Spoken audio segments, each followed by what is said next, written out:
L'histoire de l'épisode 22 de la saison 1 de Dinosaur King. Sur l'île du Gang Alpha, le Dr Z joue encore avec ses fossiles et prédit le prochain lieu d'apparition d'un dinosaure. Il fait envoyer ses sbires au plus vite. Le trio ne croit pas au ton du Dr Z et leur maladresse leur fait casser le joystick de leur navette et perdre le contrôle de leur véhicule. On retrouve Max, Rex, Zoé et Reese en voiture allant tout droit à l'aéroport car Reese prend des cours d'avion. Elle leur présente l'un des contrôleurs aériens qu'elle aime bien, un certain monsieur Stanley, mais Zoé est suspicieuse avec lui. Il est perturbé par les animaux qu'il considère comme bizarres et avoue qu'il ne les aime pas. Zoé se dit que Reese doit apprendre à piloter à cause de lui et elle va lui faire un interrogatoire. Zoé faisant son investigation, Reese amène Max et Rex en l'air mais Chump est complètement terrifié. Elle fait demi-tour et laisse Max et Chump. Rex, Ace et Reese y retournent mais ils voient une ombre bizarre dans le ciel. Cette ombre se révèle être la navette du Gang Alpha qui percute leur avion suite à la maladresse de Ed qui casse l'autre joystick.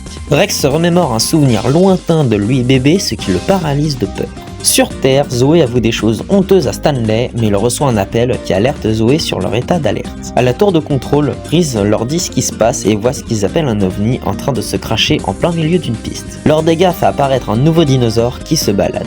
Ursula, sortant de son véhicule, voit Stanley à la tour et craque pour lui et prend la décision d'aller le rencontrer, abandonnant Zander et Ed. Les deux trouvent le Megaraptor et font apparaître Spiny, mais les deux détruisent les lieux environnants. Max fait appel à Chump et se déchaîne contre le Spinosaure. Stanley prévient de ce qui se passe à Reese, mais cela se complique avec les cratères des pistes d'atterrissage. Ursula arrive et se dévoile au contrôleur, mais elle se fait recadrer par Zoé et y compris par Stanley. Enragée, elle fait apparaître Terry, mais même face à ce dinosaure, il préfère rester pour secourir Reese. Zoé discrète fait apparaître Paris et les deux dinosaures s'affrontent et tombent de haut. D'ailleurs, on retrouve l'autre combat où Spiny réussit à mettre KO le Megaraptor. Zander déclenche la carte broyage caudal, Max riposte avec sa charge électrique. Les dégâts causés par les dinosaures bloquent l'arrivée de Reese. Rex se sent légèrement mieux, mais il reste un peu sonné. Reese va alors prendre la décision d'atterrir en urgence. Zoé, voyant la détresse, utilise sa carte Assaut du Yeti et le gros sauropode écrase Terry et fait de même avec Spiny. Par la suite, il donne un coup de queue dégageant l'ovni de la piste. Max récupère la carte du Megaraptor, laissant le Gang Alpha en train de s'embrouiller sur leurs priorités. Reese, courageuse et sérieuse, n'a pas le choix d'atterrir, mais elle se fait aider par les pteranodons que Zoé a fait apparaître, pouvant ainsi faire atterrir l'avion sans problème. Les pieds sur terre, Reese garde en elle le fait que Rex s'était paralysé de peur face à Max et Zoé. D'ailleurs, quant à elle, elle donne son aval à Reese pour qu'elle puisse sortir avec Stanley, mais elle avoue qu'elle ne veut absolument pas sortir avec lui, surtout que c'est un homme marié.